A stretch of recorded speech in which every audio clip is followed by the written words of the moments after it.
Cantador de campanha de Luiz Marenco.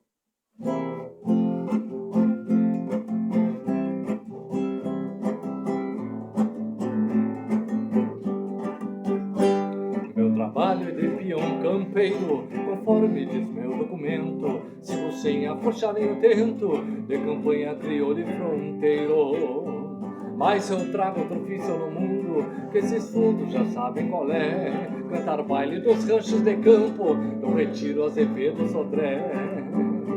Bendição que carrego comigo, ser um peão cantador de campanha. Um gaiteiro me entendo por sanha, pra pobreza eu até já nem ligo. Me chamaram pra sábado agora, cantar um baile na Costa do Areal. Eu não tenho no bolso real, mas eu sou cantador desta gente de fora. Chão batido, de saibro vermelho, meia água de 4x5. Vou mirando buraco do 5 e cantando ao clarão do cruzeiro.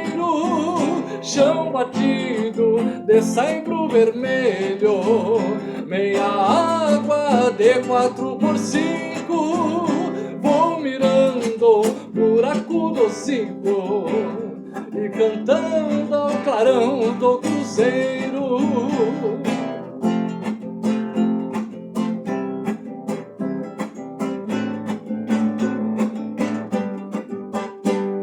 Fazendo a guria mais nova, lá do rancho do seu comercindo. Eu não sei qual semblante é mais lindo, das 3 filhas da comadre Mosa.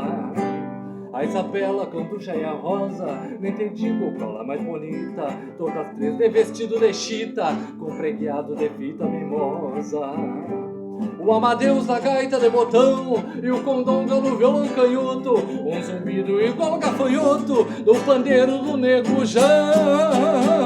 Duas moças bem do parador e uma prima de São Gabriel. Pode ser que a menina Isabel faça uns olhos de graça pra este cantador. Se clareia, agarramos a estrada, que a pegada é só segunda-feira. Vou cantando mais 2 maneiras, desta de iluminar a madrugada. Chão batido de saibro vermelho, meia água de 4x5. Vou mirando buraco do 5 e cantando ao clarão do cruzeiro. Chão batido de saibro vermelho, meia água de 4x5. Vou mirando buraco do 5 e cantando ao clarão do cruzeiro.